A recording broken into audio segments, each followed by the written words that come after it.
चलिए स्टूडेंट्स, यदि हम लोगों को अब flow through pipes which is a case of internal viscous fluid flow को आगे पढ़ना है, तो हम लोग को फिर से एनालिसिस करना पड़ेगा एक्सटर्नल विस्कस फ्लूइड फ्लो का, और उसमें बाउंड्री लेयर के फॉर्मेशन के कंसेप्ट को पहले समझना पड़ेगा। क्योंकि जब तक हम लोग बाउंड्री लेयर के फॉर्मेशन के कंसेप्ट को नहीं समझेंगे तब तक हम लोग फ्लो थ्रू पाइप्स को आगे भी नहीं पढ़ सकते। तो आइए स्टूडेंट्स, बाउंड्री लेयर फॉर्मेशन के कंसेप्ट को समझने के लिए हम लोग एक्सटर्नल विस्कस फ्लूइड फ्लो का थोड़ा सा एनालिसिस कर लेते हैं। तो मान लेते हैं ये हमारा एक एक्सटर्नल सरफेस है, इस पर कोई विस्कस फ्लूइड फ्लो कर रहा होगा, ठीक है। तो it is a case of external viscous fluid flow. तो स्टूडेंट्स, हमारा ये जो विस्कस फ्लूइड है जिस वेलोसिटी से हमारे एक्सटर्नल सरफेस को अप्रोच कर रहा है, तो ये विस्कस फ्लूइड का वेलोसिटी एक्सटर्नल सरफेस पर आने से पहले जो होगा उसको कहते हैं फ्री स्ट्रीम वेलोसिटी। क्यों कहते हैं? क्योंकि विस्कस फ्लूइड के वेलोसिटी का जो मैग्नीट्यूड है और फ्री सरफेस लेवल पर फ्लूइड के लेयर के वेलोसिटी का जो मैग्नीट्यूड है वो बिल्कुल सेम होता है, ठीक है। लेकिन जैसे ही ये विस्कस फ्लूइड इस एक्सटर्नल सरफेस के ऊपर से फ्लो करता है, तो इस विस्कस फ्लूइड के लेयर्स के वेलोसिटी में वेरिएशन होता है, जिस वेलोसिटी के वेरिएशन को रिप्रेजेंट करते हैं हम लोग एक पैराबोलिक वेलोसिटी डिस्ट्रीब्यूशन कर्व से, जैसा कि आप लोग विस्कोसिटी के क्लास में पढ़े होंगे, है ना, कि जब मेरा ये विस्कस फ्लूइड इस एक्सटर्नल सरफेस के ऊपर से फ्लो करता है तो इसके फ्लूइड के लेयर के वेलोसिटी में वेरिएशन होता है, जिसको हम लोग रिप्रेजेंट करते हैं एक पैराबोलिक वेलोसिटी डिस्ट्रीब्यूशन कर्व से। ये पैराबोलिक वेलोसिटी डिस्ट्रीब्यूशन कर्व आपको बता रहा है कि जो लेयर फ्लूइड का एक्सटर्नल सरफेस के कांटेक्ट में होगा उसका वेलोसिटी सबसे कम, जैसे जैसे फ्लूइड का लेयर इस एक्सटर्नल सरफेस से दूर होता चला जाएगा फ्लूइड का वेलोसिटी बढ़ता चला जाएगा और फ्री सरफेस लेवल पर सबसे मैक्सिमम हो जाएगा, और उस वेलोसिटी का नाम हो जाएगा फ्री स्ट्रीम वेलोसिटी, क्योंकि फ्री सरफेस लेवल पर स्ट्रीम का ये वेलोसिटी है। इस वेलोसिटी डिस्ट्रीब्यूशन कर्व से स्टूडेंट्स हम लोग इस बात को समझ गए कि फ्लूइड का लेयर जैसे जैसे इस एक्सटर्नल सरफेस से दूर होता जाता है उसका वेलोसिटी बढ़ते चला जाता है, और किसकी ओर बढ़ता है? तो बोलेंगे वेलोसिटी फ्लूइड का लेयर अप्रोच करता है फ्री स्ट्रीम वेलोसिटी के तरफ, ठीक है। अब देखिए प्रैक्टिकल लाइफ में क्या होता है स्टूडेंट्स, कि free stream velocity free surface level पर नहीं मिलता है। फ्री स्ट्रीम वेलोसिटी थोड़ा सा नीचे के लेवल पर ही मिलने लगता है। फ्री स्ट्रीम वेलोसिटी जो है आपको फ्री सरफेस से थोड़ा सा नीचे पर ही फ्लूइड के लेयर को मिल जाता है। मतलब कहने का ये है कि वेलोसिटी में जो वेरिएशन हो रहा है वो फ्री सरफेस लेवल तक नहीं हो रहा है, फ्री सरफेस लेवल के नीचे तक ही वेलोसिटी में वेरिएशन हो रहा है, क्योंकि इस लेयर के बाद तो वेलोसिटी कांस्टेंट है। तो आप कंक्लूजन ये निकाले कि ये जो फ्लूइड का लेयर है, जहां तक फ्लूइड के लेयर के वेलोसिटी में वेरिएशन हो रहा है ड्यू टू विस्कस इफेक्ट, इस फ्लूइड के लेयर का जो थिकनेस होगा इसी को हम लोग कहते हैं बाउंड्री लेयर थिकनेस। ये जो फ्लूइड के लेयर का जो थिकनेस है, जहां तक विस्कस इफेक्ट के वजह से फ्लूइड के लेयर के वेलोसिटी में वेरिएशन हो रहा है, इस फ्लूइड के लेयर के थिकनेस को कहते हैं हम लोग delta, that is boundary layer thickness. अब दो केस आप लोगों को हम बताएंगे। बाउंड्री लेयर थिकनेस यहां तक बना, ये आपका बाउंड्री लेयर थिकनेस हो गया। दो केस आपको स्टूडेंट्स हम बताएंगे, एक इस सेक्शन के पहले और एक इस सेक्शन के बाद। देखिए स्टूडेंट्स, ये जो विस्कस फ्लूइड है जब सरफेस को अप्रोच करता है तो यहां पर विस्कस फ्लूइड के पास एनर्जी थोड़ा सा ज्यादा रहता है, लेकिन जैसे जैसे फ्लूइड आगे बढ़ते चला जाता है लेयर के रेजिस्टेंस के वजह से फ्लूइड भी अपने एनर्जी को लूज करता है। क्योंकि इस सेक्शन पर अगर आप कंसीडर कीजिएगा तो इस सेक्शन के करस्पॉन्डिंग इस सेक्शन में फ्लूइड के पास एनर्जी थोड़ा ज्यादा है। तो यहां पर जो फ्री सरफेस, यहां पर जो फ्री स्ट्रीम वेलोसिटी होगा वो यहीं पर अप्रोच कर जाएगा। ये जो फ्री स्ट्रीम वेलोसिटी है, ये फ्लूइड का लेयर फ्री स्ट्रीम वेलोसिटी को यहीं पर रीच कर जाएगा, क्योंकि यहां पर एनर्जी थोड़ा ज्यादा था। तो पैराबोलिक डिस्ट्रीब्यूशन जो शो करता है वेलोसिटी में variation due to viscous effect, वो केवल यहीं तक रहेगा। इसके बाद तो वेलोसिटी क्या होना है, एक कांस्टेंट हो जाना है, क्योंकि यहीं पर फ्री स्ट्रीम वेलोसिटी रीच हो गया। वह वेलोसिटी जो फ्री सरफेस लेवल पर होना था वो यहीं पर रीच हो गया, क्योंकि फ्लूइड के लेयर में जब फ्लूइड इस एक्सटर्नल सरफेस को इंटर कर रहा है तो स्टार्टिंग में एनर्जी थोड़ा सा ज्यादा था। तो ये सरफेस विस्कस इफेक्ट बहुत ज्यादा फ्लूइड के लेयर पर अप्लाई नहीं कर पाया। तो यहां पर बाउंड्री लेयर थिकनेस का वैल्यू ये हो गया, इतना ही बाउंड्री लेयर थिकनेस आया।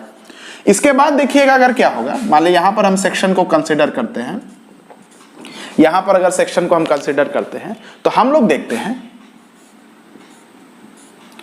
देखते हैं ये आपका फ्री सरफेस लेवल है, करेक्ट है।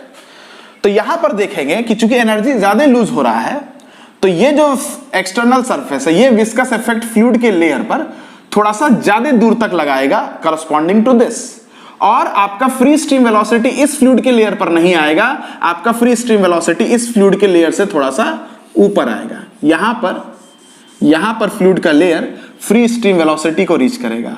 इसका मतलब यह है कि इसके नीचे तक फ्लूइड के लेयर के वेलोसिटी में वेरिएशन हो रहा होगा ड्यू टू विस्कस इफेक्ट। तो इसका मतलब है कि इतने फ्लूइड के लेयर के थिकनेस तक विस्कस इफेक्ट प्रेजेंट है, इसके बाद ना विस्कस इफेक्ट प्रेजेंट नहीं है। तो ये हो गया आपका बाउंड्री लेयर थिकनेस। तो यहां पर देखिएगा बाउंड्री लेयर थिकनेस इतना है, यहां पर बाउंड्री लेयर थिकनेस इंक्रीज किया, यहां पर बाउंड्री लेयर थिकनेस और इंक्रीज किया। तो जैसे जैसे आप आगे बढ़ते जाइएगा वैसे वैसे बाउंड्री लेयर थिकनेस भी क्या होगा, बढ़ते चला जाएगा।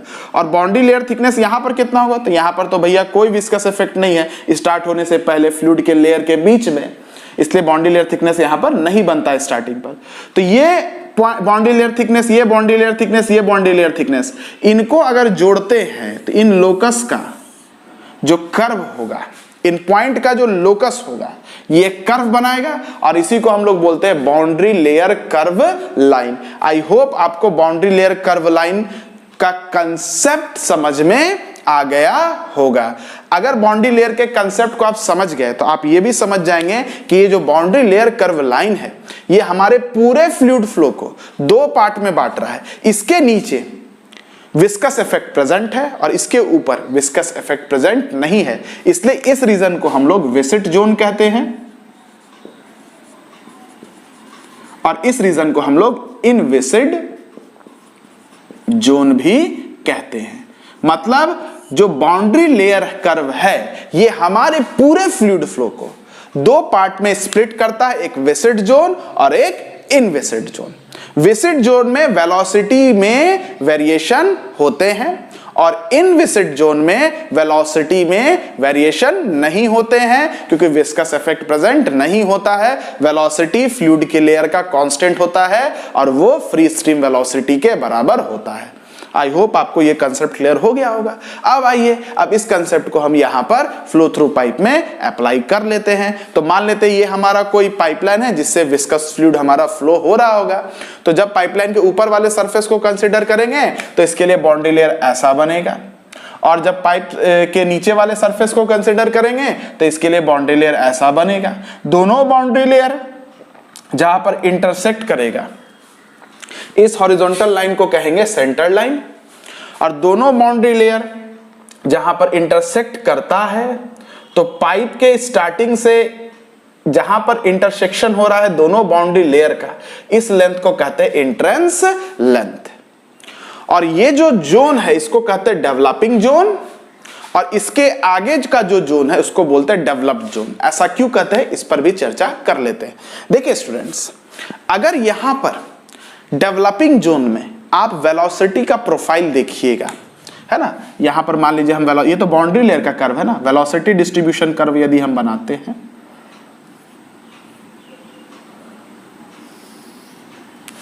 यदि वेलोसिटी डिस्ट्रीब्यूशन कर्व हम बनाते हैं तो इसके पीछे विसिड जोन है, इसके पीछे विसिड जोन है, यहां पर ना इनविसिड जोन है। यहां पर तो भैया आपका वेलोसिटी कांस्टेंट हो ही जाएगा,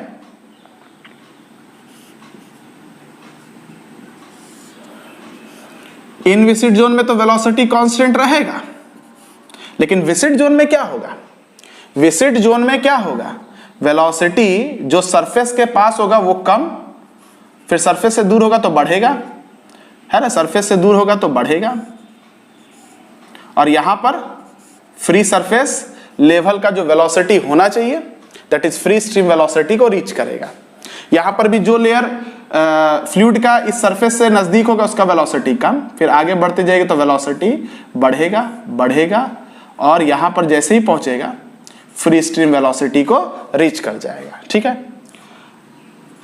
उसके बाद इनविसिड जोन में वेलोसिटी बिल्कुल क्या रहेगा, कांस्टेंट।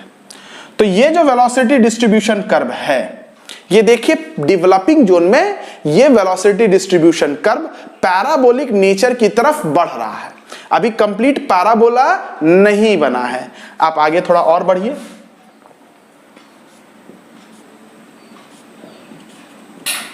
ठीक है, यहां पर वेलोसिटी डिस्ट्रीब्यूशन कर्व को देखिए, यहां पर वेलोसिटी इंक्रीज करेगा, फ्री स्ट्रीम वेलोसिटी को रीच कर गया, यहां पर भी वेलोसिटी इंक्रीज करेगा, फ्री स्ट्रीम वेलोसिटी को रीच कर गया, और इसके बाद तो यहां पर वेलोसिटी क्या है, कांस्टेंट होना है।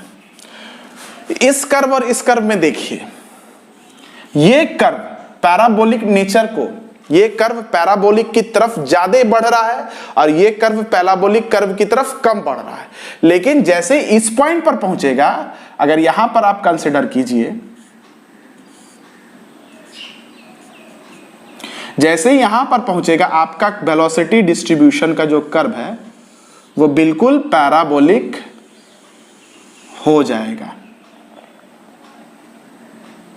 और इसके बाद जब आपका वेलोसिटी डिस्ट्रीब्यूशन कर्व फ्लूइड का पैराबोलिक हो जाएगा, इसके बाद आप देखिएगा इस वेलोसिटी डिस्ट्रीब्यूशन कर्व में फ्लूइड के लेयर के वेलोसिटी में जितना जैसा वेरिएशन यहां था वैसा ही वेरिएशन यहां पर भी होगा। मतलब parabolic curve that is velocity distribution curve में किसी तरह का वेरिएशन आपको नहीं दिखेगा। लेकिन इसके पहले देखिएगा तो ये जो पैराबोलिक कर्व बन रहा है, ये जो पैराबोलिक कर्व बन रहा है, दोनों एक दूसरे से क्या है, अलग है। तो इस डेवलपिंग जोन में आपको ऐसा दिखने को मिलता है कि जो पैराबोलिक डिस्ट्रीब्यूशन कर्व है वेलोसिटी का, वो पैराबोलिक कर्व के नेचर की तरफ अप्रोच कर रहा होगा। और ये अप्रोच कब तक करेगा, जब तक ये कंप्लीट पैराबोलिक कर्व को नहीं प्राप्त कर ले। और कहां पर कंप्लीट पैराबोलिक कर्व को प्राप्त करेगा मेरा velocity distribution curve,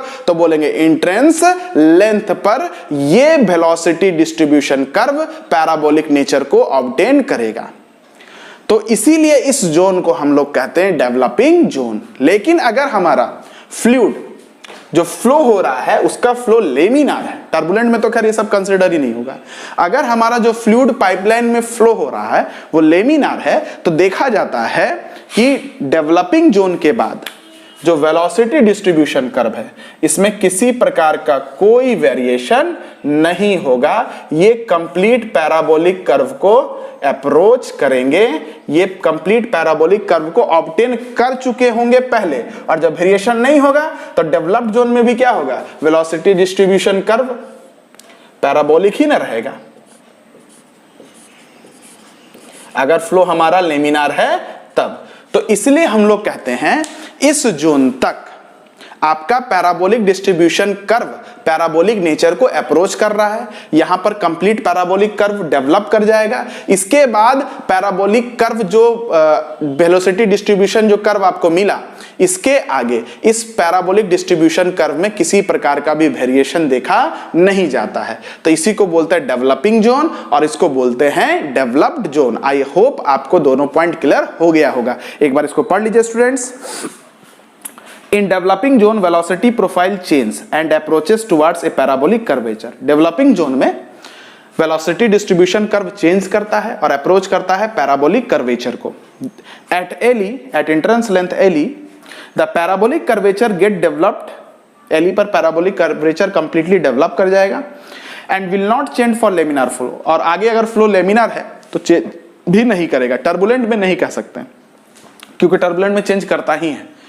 after Eli, L e के बाद the region is called developed region. इस रीजन को कहते हैं developed reason.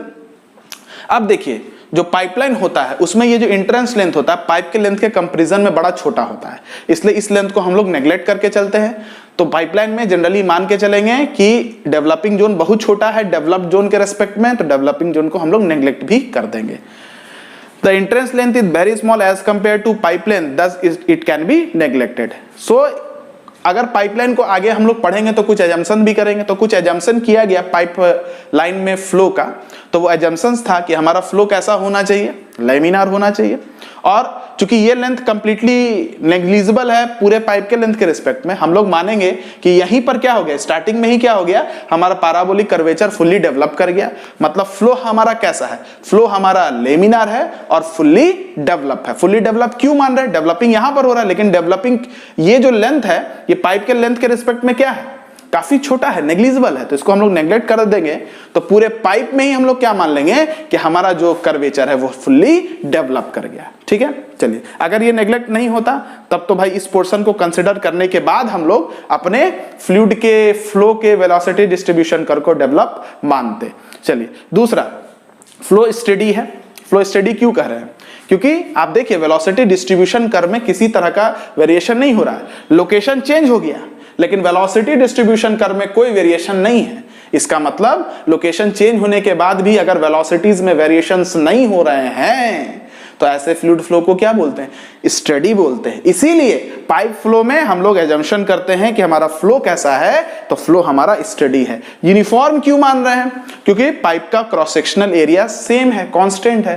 Cross sectional area जब चेंज नहीं करेगा, क्रॉस सेक्शनल एरिया जब चेंज नहीं करेगा तो हम लोग कह सकते हैं कि पाइप का वेलोसिटी भी चेंज नहीं करेगा। ठीक है, दूसरी बात, फ्लो कैसा है, फ्लो इनकम्प्रेसिबल है। इनकम्प्रेसिबल कहने का मतलब क्या है, फ्लो का डेंसिटी जो है, फ्लूइड का जो डेंसिटी है वो कांस्टेंट है, वो चेंज नहीं करेगा। और अगर फ्लो ऐसा है, इस अजम्पशन पर है, तो इस फ्लो को हम लोग कहते हैं हेज़ेन-पॉइज़ली फ्लूइड फ्लो, जिसके इक्वेशन को अगले वीडियो लेक्चर्स में हम लोग देखेंगे। आई होप आपको वीडियो क्लियर हो गया होगा।